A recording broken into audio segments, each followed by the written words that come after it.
Assalamualaikum warahmatullahi wabarakatuh. Perkenalkan, nama saya Vanessa Rania Humeroh dengan NPM 2262 10348. Di sini saya akan membuat tugas dengan mata kuliah penyiaran. Di sini saya akan menjelaskan tentang teknik menjadi penyiar yang baik. Yang pertama, ada teknik pernafasan dalam penyiaran.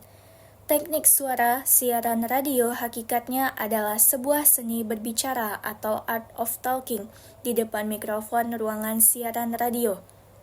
Penyiar radio harus lancar dalam berbicara dengan kualitas vokal yang baik.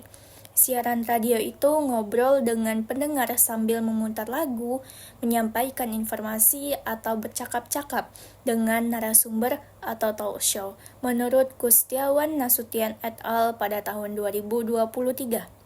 Selanjutnya, dalam teknik penyiaran radio terdapat metode penyiaran radio dengan teknik penyiaran menggunakan naskah dan teknik penyiaran radio tanpa naskah. Penulisan naskah menempati posisi yang sangat penting dalam menyebarkan informasi di radio. Dalam penulisan naskah, penulis naskah harus dapat menulis menggunakan gaya bahasa sendiri, padat, jelas, dan singkat. Penulis naskah juga harus dapat menguasai aturan teknis pada penulisan naskah radio. Selain itu, juga penulis harus dapat menguasai kosakata, bahasa, istilah, dan peka terhadap setiap isu, peristiwa, mode, tren, serta gaya hidup, menurut Kustiawan Agustias et al. Pada tahun 2023. Sedangkan menurut Romli pada tahun 2010, dalam Restendi et al. Pada tahun 2021, ada beberapa hal yang menunjang penguatan teknik dasar untuk menjadi seorang penyiar. Salah satunya berbicara dalam bagian itu bukan hanya sekedar bisa ngobrol saja, namun memerlukan teknik atau seni. Teknik berbicara dapat meningkatkan kualitas vokal jika diasah secara kontinu, seperti artikulasi, pengaturan suara, tempo, pengendalian irama, dan lainnya. Hal penting mendasar yang harus dilakukan penyiar yakni melakukan latihan pernafasan. Latihan pernafasan dapat dilakukan dengan olah pernafasan diafragma. Pernafasan diafragma ini adalah teknik terbaik pernafasan yang akan menghasilkan suara yang dibentuk oleh rongga perut atau sekat antara rongga dada dan perut. Suara yang dihasilkan akan lebih merdu, berbobot, atau memiliki power yang jelas, bulat, menghasilkan volume yang sesuai, serta teratur atau tidak mudah lelah bahkan tersenggal. Latihan intonasi juga perlu dilakukan agar kalimat atau naskah yang dibacakan tidak terdengar monoton dan jelas penempatan kalimat langsung, seru, atau tanya. Nah, istilah dasar penyiaran ini lebih akrab dikenal dengan istilah newscasting atau announcing. Menurut Finkelstein pada tahun 2010, prinsip atau dasar-dasar jurnalistik radio dibagi menjadi dua bagian, yaitu teknis dan non-teknis. Secara teknis, dasar jurnalistik radio yang mesti dipahami dan dikuasai oleh jurnalis, reporter, atau news presenter, news anchor, atau praktisi jurnalistik radio meliputi. Yang pertama itu ada writing skill dan speaking skill. Selanjutnya itu, untuk melatih dan mengembangkan suara sebelum berbicara, Harley Prayuda dan Rustam pada tahun 2010 dikutip dalam Suprapto dan Daud tahun 2022 menyatakan melatih dan mengembangkan suara dapat dilakukan dengan cara yang pertama, pengucapan yang benar menjadi hal yang penting bagi penyiar yang dipahami oleh pendengar.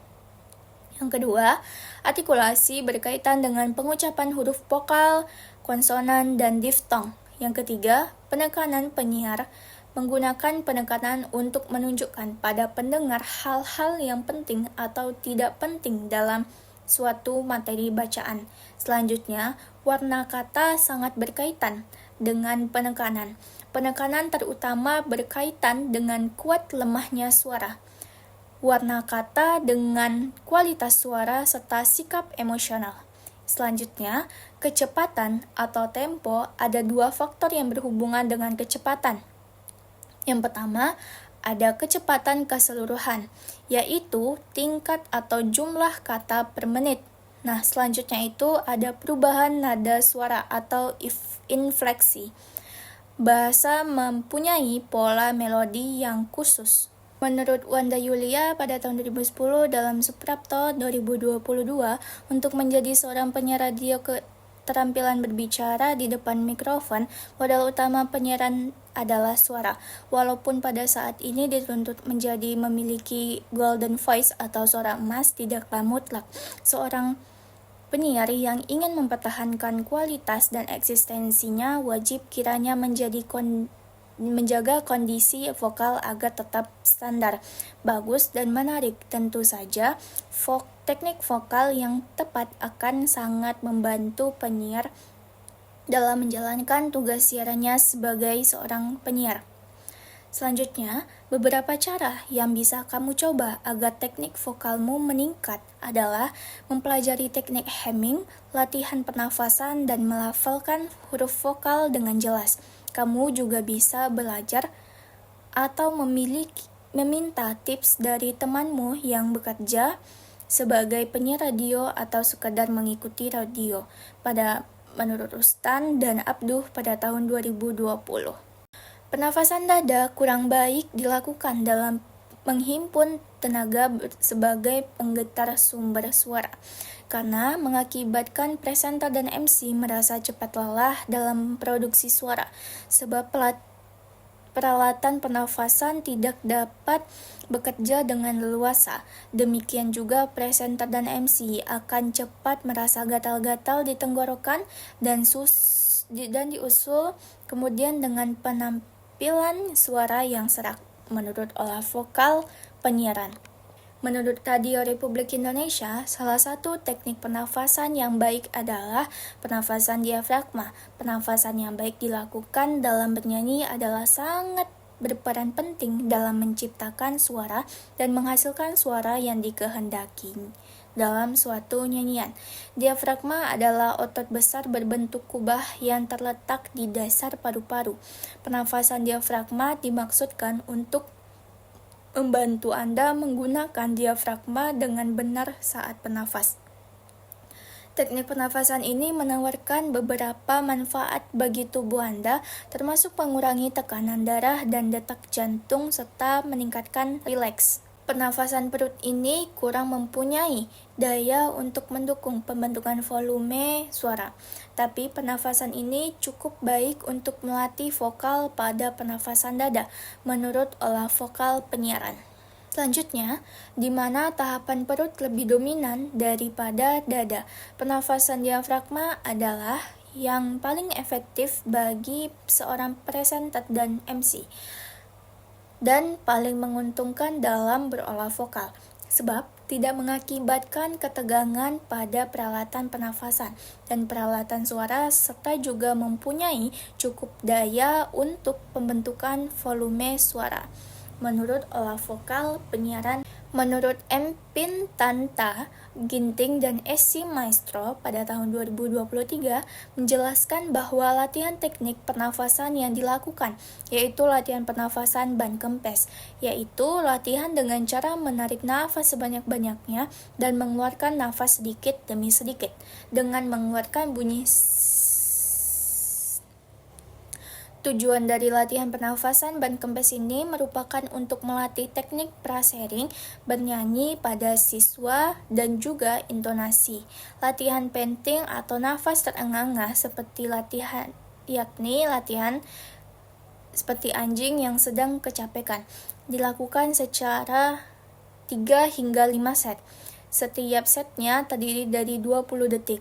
Latihan ini bertujuan untuk dapat melatih dan merasakan pernafasan diafragma, karena yang akan mengembang dan bergetar yaitu diafragma.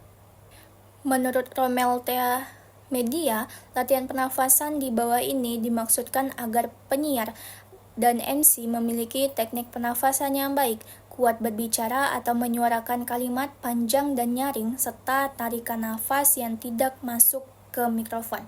Yang pertama, lakukan pernafasan dengan tubuh yang rileks. Posisi badan duduk dengan tegak dan kaki disilangkan. Tutup mata dan tarik nafas perlahan-lahan, lalu embuskan pelan-pelan tanpa suara. Lakukan 5 hingga 10 kali. Yang kedua, tarik nafas perlahan-lahan, jangan dikeluarkan langsung. Tahan 2 hingga 3 detik dan keluarkan perlahan-lahan. Lakukan sebanyak 5 hingga 10 kali. Yang ketiga, masih dengan posisi dan cara yang sama, namun embuskan nafas perlahan-lahan dengan suara desis seperti suara ban kempes. Lakukan sebanyak 5 hingga 10 kali. Yang keempat, lakukan pernafasan.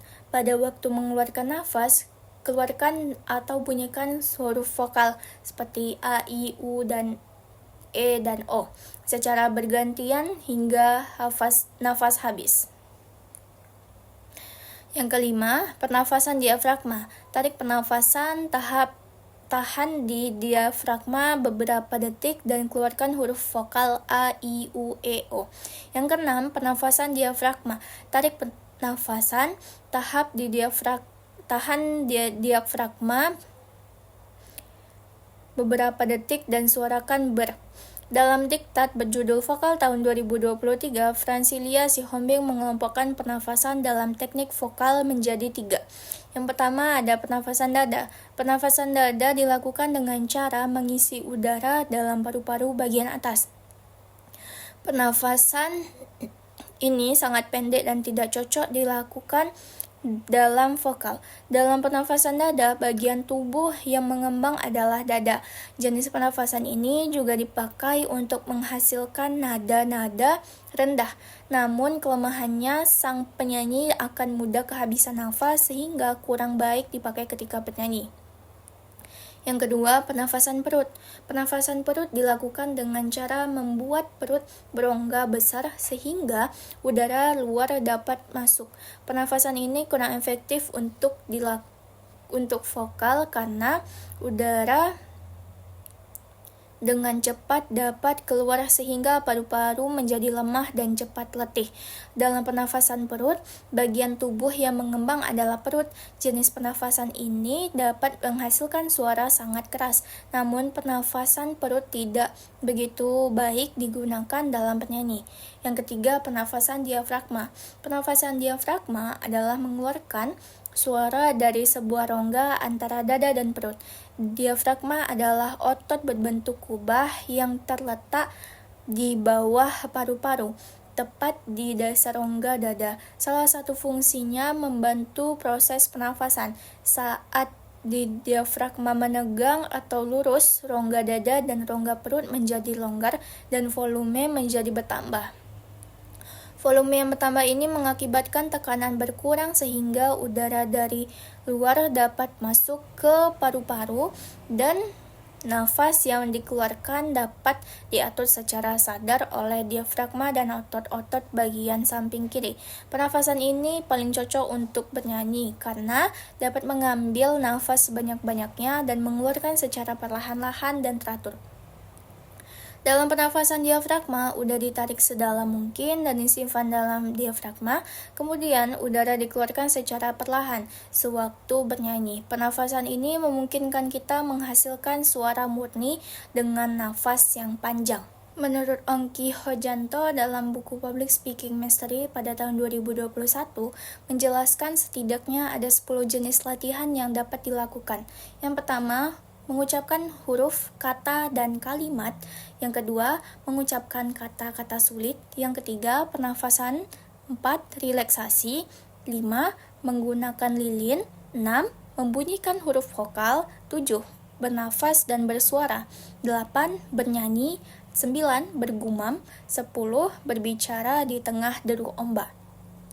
Selanjutnya, menurut Erik Kusuma et al. Pada tahun 2022, dalam Kustiawan Marsyanda et al. Pada tahun 2023, sementara pelatihan vokal yaitu voice over diperlukan bagi voice over talent untuk melatih olah vokal sehingga tidak gugup ketika berbicara sehingga dapat mendorong kepercayaan diri talent tersebut.